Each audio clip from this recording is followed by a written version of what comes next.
Great to be with you again. Hello. Hello. So how are you doing these days? Personally, I'm doing great. Yeah. And that's all I say. So I think the first time that you came to a SIPA event, right when you joined us, the very first one was the first annual Jervis meeting when, right? Sure, that yes. We had, you spoke and Vril was here and this is, believe it or not, this is the third one that we're holding. And today the topic is psychology and international relations. And I have to say, this is now twice that we taught a class together inside the situation room to SIPA students and undergrads. And you know that a lot of the literature that we cover and that we teach deals with the topic of psychology and psychology inside the room where it happens. So now that you've read the Jervis materials, we've read a lot of other articles, what struck you, what stayed with you about the way this community of scholars are, working and writing about the role of psychology? What resonated with you? What stayed with you? Well, first, I'm thrilled to be back to have a chance to talk at the Jervis conference, because I think Bob Jervis made such an enormous contribution to the field, and probably his influence has even increased because more and more people have both understood what he was writing about, even arguing about in a way, and understand how significant psychology is. And I would just add that it's not only the psychology of the leader, which we spent a lot of time talking about, but it's kind of the psychological profile of the people around the leader, the influences on the leader, and you could even perhaps go so far as to say the kind of psychological makeup of the populace, the people, the nation. And so clearly for me, one of the most important points that Bob Jervis made is leaders matter. And I know that was a subject of debate in the discipline. And I find it impossible to believe it was ever a subject of debate because, hey, just look around. Leaders matter. And yet that doesn't mean other factors don't matter too. It's not either or. It's both and. It's a constant awareness of all the factors that go into decision making. And I think, for me, the psychology was always present. How do we talk to this leader? What are the signals that are coming from this leader? Who's influencing this leader? And why is he or she, mostly he, responding to those influences? So the psychological, matrix of how to understand leadership decision-making, particularly in crises, owes a lot to, Bob Jervis kind of pulling the discipline in that direction. Yeah, and I should say when we taught the session on psychological biases in psychology, I think when you encounter for the first time the Kahneman and Tversky prospect theory and loss aversion, how much it resonated with how you kind of looking back at, and thinking about different moments, right? Well, and that's a really important, part of this, because I think, the whole question of loss aversion and the domain of loss, I felt like I was, back in school and I was doing all this reading that Karen had assigned me. And, I found some of it fascinating and I found some of it bewildering. But I found the whole discussion about the psychological elements, and particularly domain of loss. I mean, I read it, and have obviously thought a lot about it since.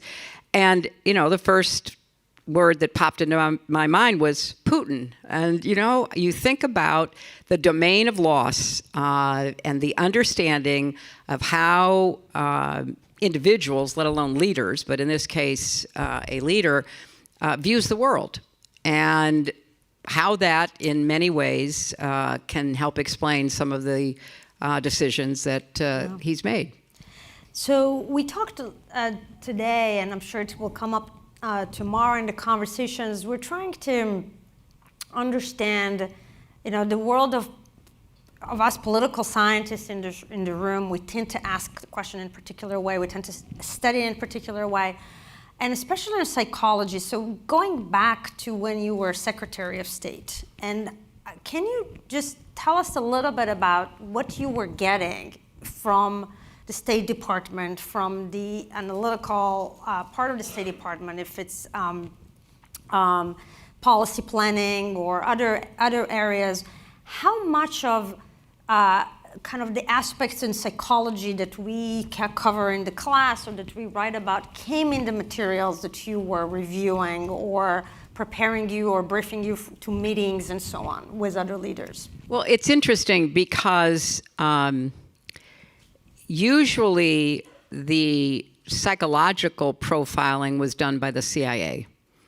And they have had that kind of responsibility going back quite some time.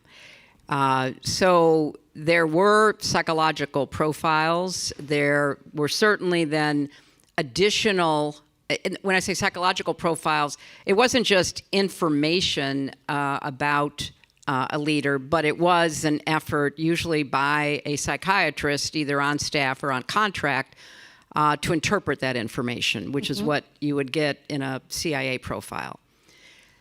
The State Department compiled a lot of information about a leader, but didn't spend the kind of time or felt it was within their competence, if they were a subject area expert, for example, to draw conclusions about that. But I'll give you an example that kind of makes that a little clear. I mean, obviously, Mubarak had been the leader of Egypt for a very long time. People had done a lot of profiles on him. People had a lot of information about him. People had all kinds of assessments of him. But during the Arab Spring, the most useful piece of information to understand at least part of his motivation for the way he behaved in reaction to the protests in Tahrir Square was a fact that his favorite grandson had recently died, and that he was still in a great state of grief and loss. And that if you didn't understand that his grandson had died, and you didn't understand that this was the perhaps favorite person in his life, that he would spend a lot of personal time with, that he would play with, he would talk to. I don't remember exactly. He might have been, the young man might have been like 12 years old. So he was a child, but a child that was clearly able to interact with his grandfather and became very important to his grandfather. That helped explain both a lot of what behavior we were seeing and the difficulty of persuading him to have an orderly transition out of power, because he just couldn't think of another loss. So if you hadn't known that, it would have been, when I would call leaders in the region who I knew had a relationship with him to try to enlist them to help us persuade him, the one or two who knew him well, like the late Sultan Qaboos of Oman, said, he hasn't been the same since he lost his grandson. that's an important fact. And so it's not just a psychological profile, that a psychiatrist does. That's not enough. I mean, you have to really understand the context in which someone is living and working and making decisions. And I found that, very helpful. And at the end, he did, finally agree to step down. But he could have if he'd acted sooner, if he hadn't been almost paralyzed by another loss, a big loss, the loss of power. He could have better controlled his own departure from office, his own transition. But he couldn't act. He could not make a decision like that. That is so interesting. I also related to this. You and I cover in the class the topic of face-to-face diplomacy. We had Wendy Sherman also coming to our class talk about this. And you've met with so many world leaders. And immediately, we're in the literature, we talk about this, the signals that we pick up, that leaders pick up and then rely on to understand intentions and how much they rely on this kind of vivid information. You have a story about how other leaders were thinking about your mood based on how your hair was. So if you can give us the story there, but also kind of the dynamic and the psychology of this face-to-face diplomacy that you've done so brilliantly. Well, I don't know about that, but I do know that I believe in face-to-face diplomacy. I mean, obviously, I think it has to be caveated both with an understanding of what you're bringing in and what the other person is presenting, because sometimes people are not as aware of their own biases in those face-to-face encounters. George W. Bush famously saying that, he looked in Putin's eyes and could see his soul. And, I shortly afterwards said, by definition, he's a KGB agent, he has no soul, so I don't know how you could see a soul. But you sometimes bring your own expectations, your hopes, your aspirations, as well as your fears, your insecurities. So it's not just the psychology of the person on the other side of the table, it's yours. The story that Karen was referring to is that I was on a long trip as Secretary of State, and I ended up in Bulgaria. And part of the reason I was in Bulgaria was to try to buttress them up against the very relentless threats that were coming from oligarchs and others doing Putin's bidding. Don't look for other energy sources, taking over the media. A lot was going on that was, happening in other parts of Eastern and Central Europe. So I landed, I go to the meeting, and I'm, in these bilats, which is what they're called, you sit on one side of the table and the other representatives of the government or whatever organization, usually the government, sit on the other side. So I was sitting there, and, traditionally the host, the prime minister, the president, the foreign secretary, begin the conversation. You don't just walk into somebody's domain and say, hey, here I am, what are we going to talk about? They kind of, open the conversation. And nothing was happening, and it was getting a little awkward because I'm sitting there, and, the people I'm with, the assistant secretaries and others, we're looking at each other, and the prime minister is literally just staring at me. And finally, I said, Prime Minister, is there something on your mind that we need to deal with before we begin our meeting? And he said to me, I was told that if your hair was pulled back, you were in a bad mood.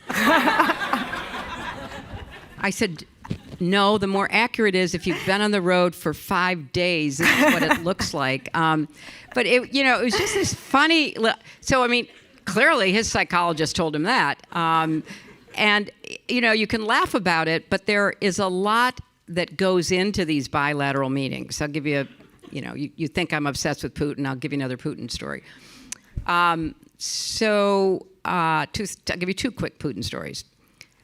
I was with President Obama in Mexico for a meeting of the G20.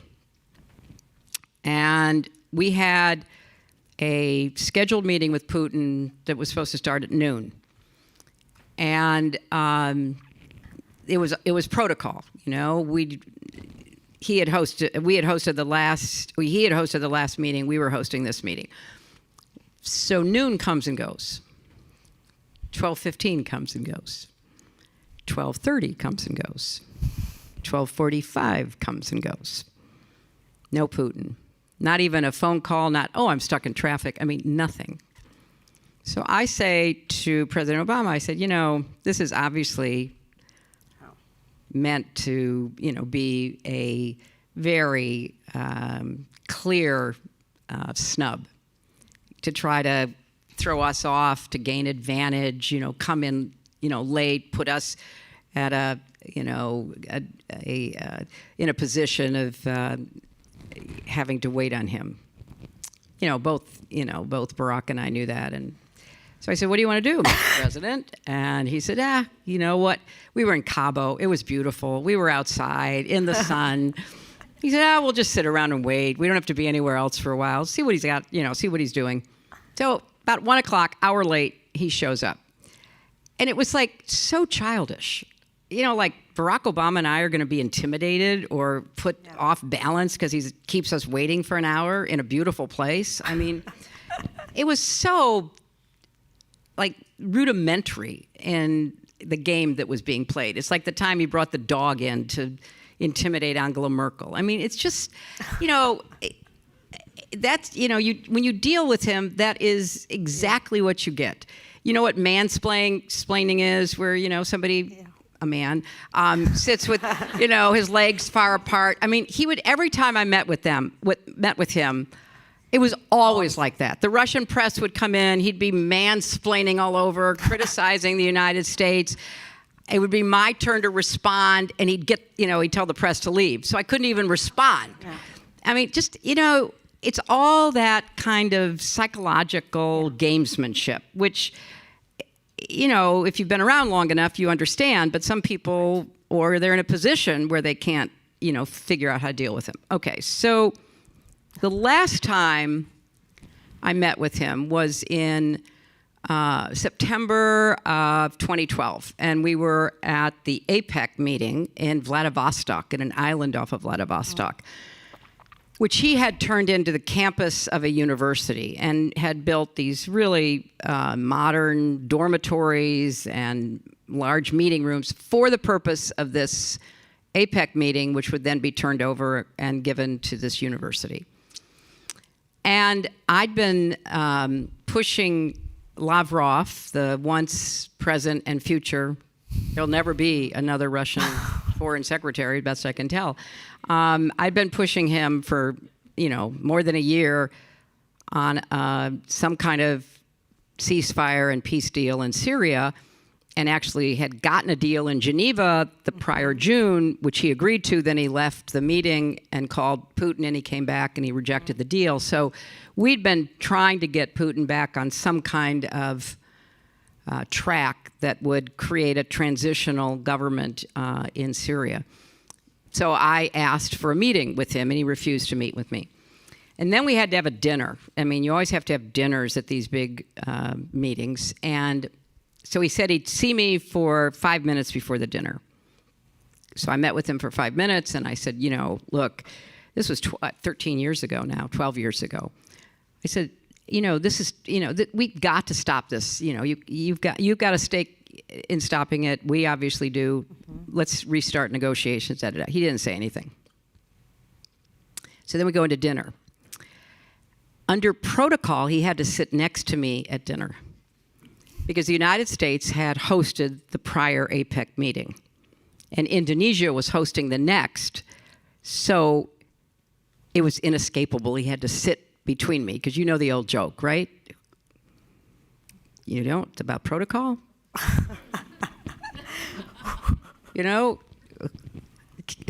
who's harder to negotiate with, a terrorist or a protocol officer? Okay. So he wasn't happy. I was amused. And so there we are. So I'm looking for something to talk to him about. And I said, on the way here, I stopped for meetings with Lavrov in St. Petersburg, and I went to the museum that commemorated the siege of, Leningrad.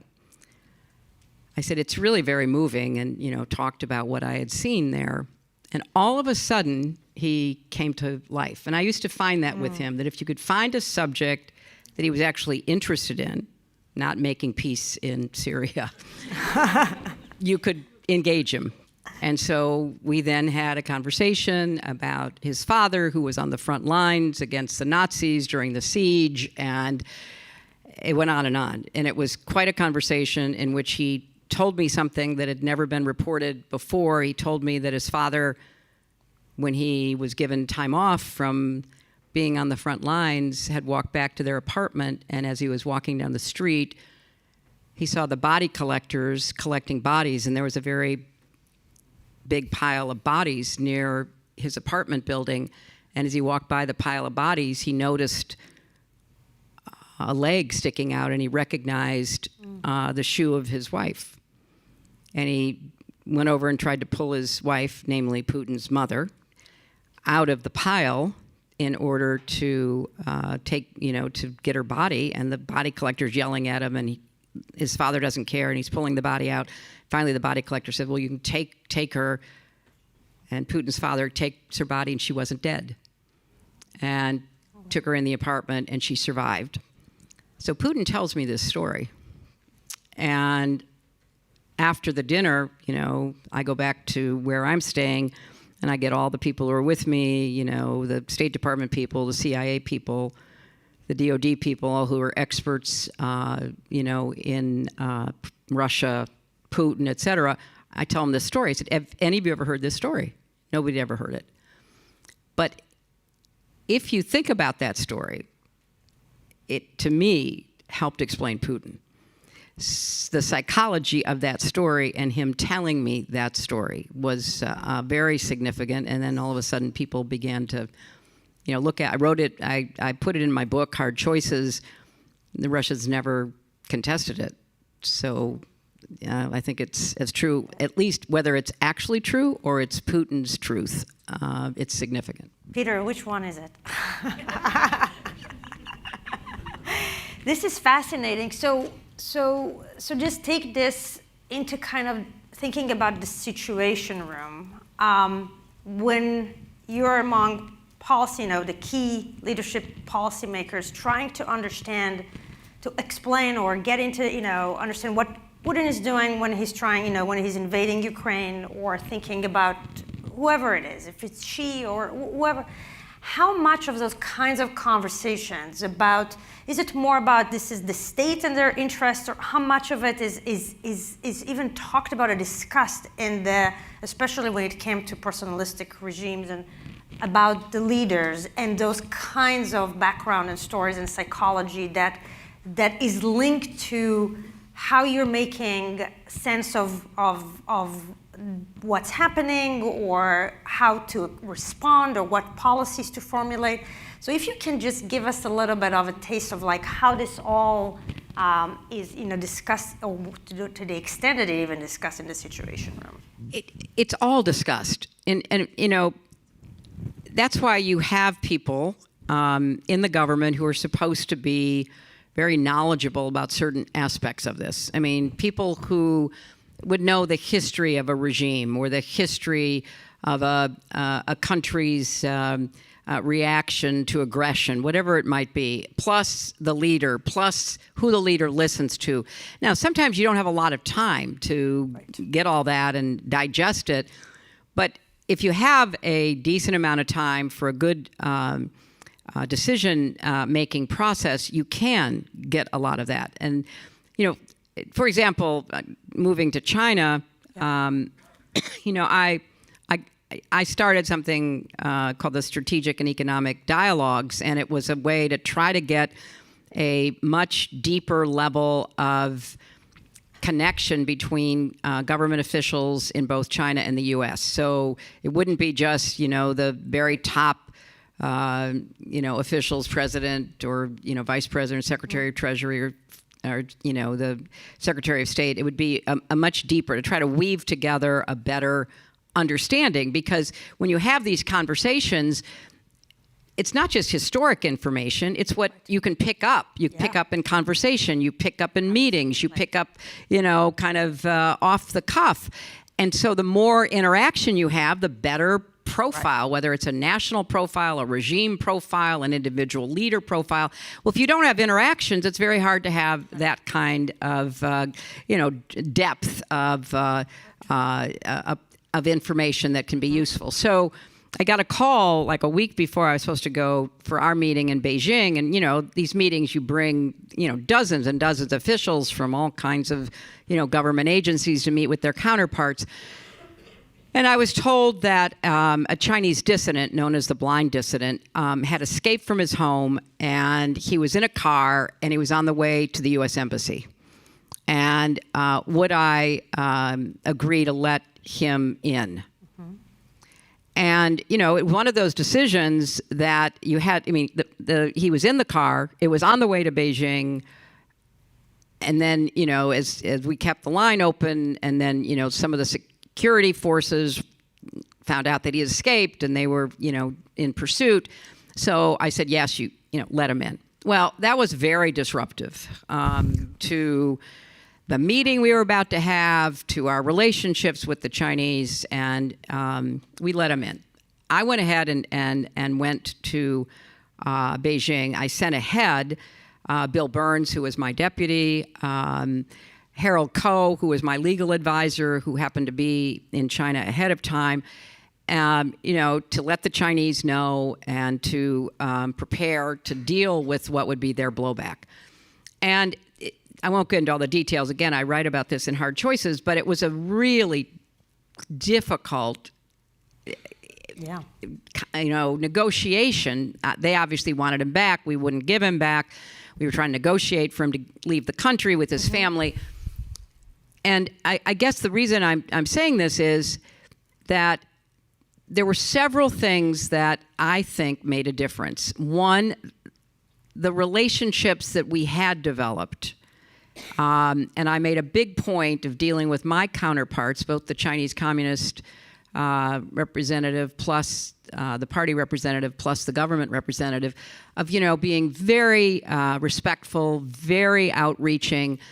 And there were screaming matches going on about us keeping him in the embassy. And then it turned out that when he had gotten over the fence, and he is blind, when he'd gotten over the fence of his house, he'd injured himself, so he had to go to a Chinese hospital because we couldn't provide the care he needed in the embassy. So he was in a Chinese hospital, guarded by the security people. So we had a big obstacle that we had to deal with in order to resolve this.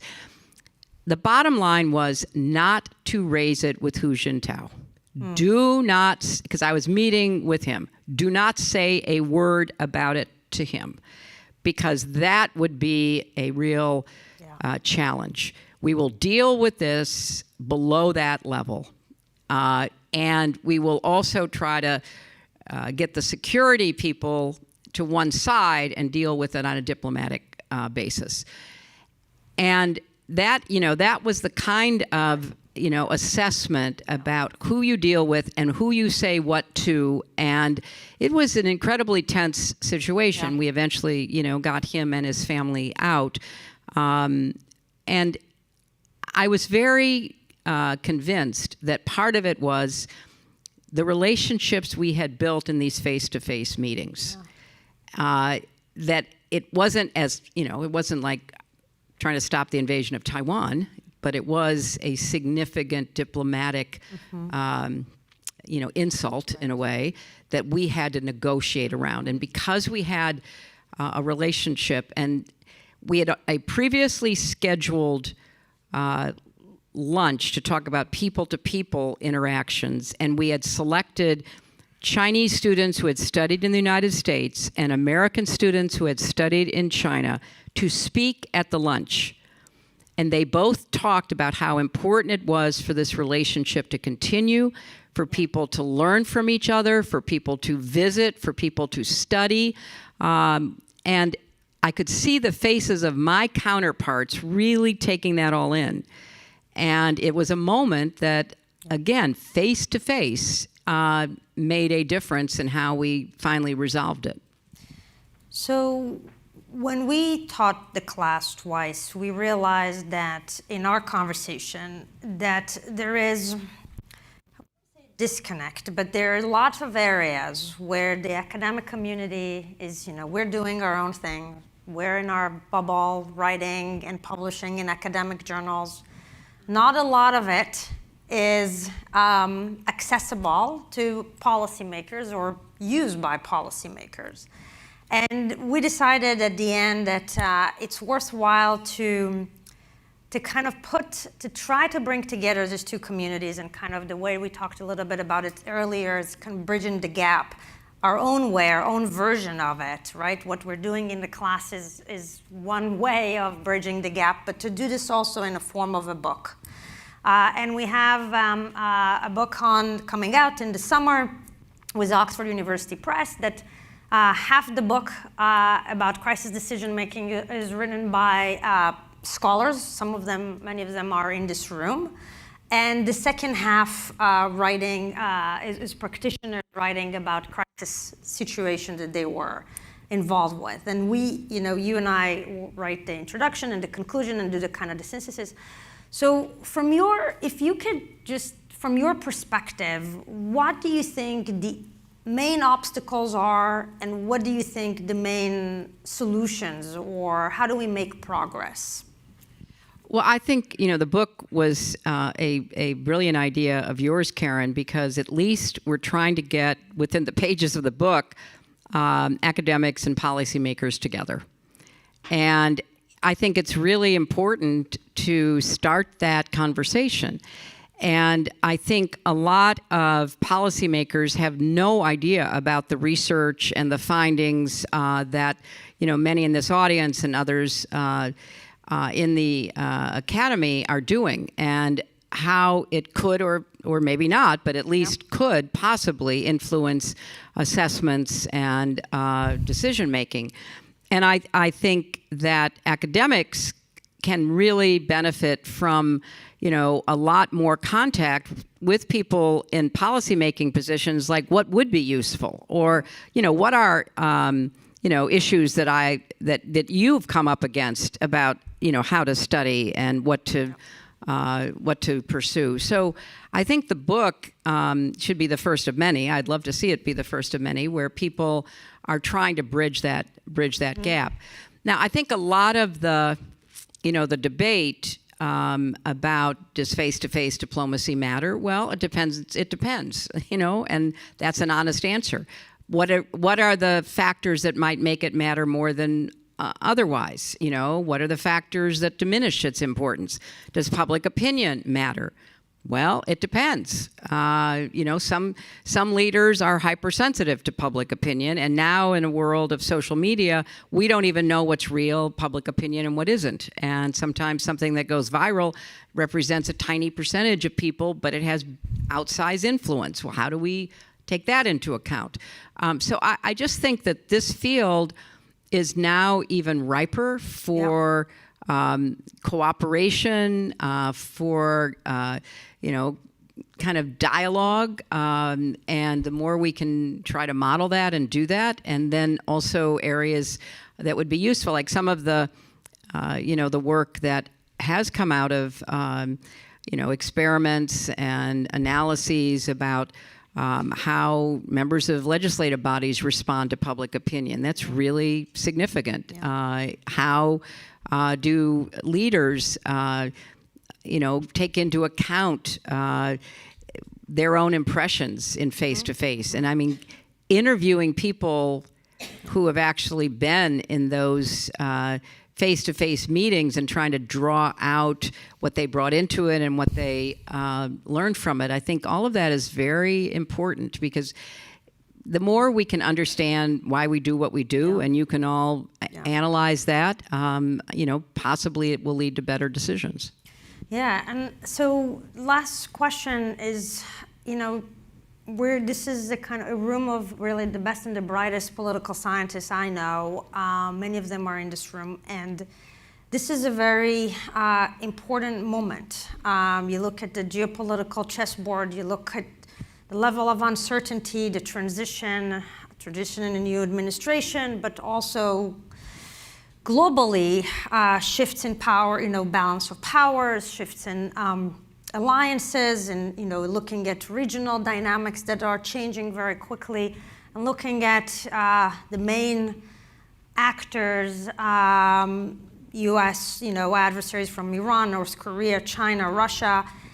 What do you think? What do you want to say to this group of scholars writing on not just psychology but international security, foreign policy? What do you think their role at this moment is in trying to help policymakers, or how you would think about that? Look, I agree completely. We're at a very complicated and even perilous time, and we need more help understanding it. It's not just why are strongman leaders emerging, but why are otherwise intelligent people responding positively? Why is democracy a dirty word among people who have been extremely successful within the construct of democratic governance and economic opportunity and the like? I mean, this is a huge question that people are making stabs at, but I think there's just so much more work to be done. And I think that it's not just in international relations, but also domestic relations, because it's almost like in our own country, we have two separate countries. How do you analyze how those two separate countries even connect or communicate, or let alone collaborate, trying to do whatever might be important? So I think that the more you can help unpack where we are right now and help us figure out ways to navigate through it, the better it will be. Thank you very much for everything that you do every day. Thank you.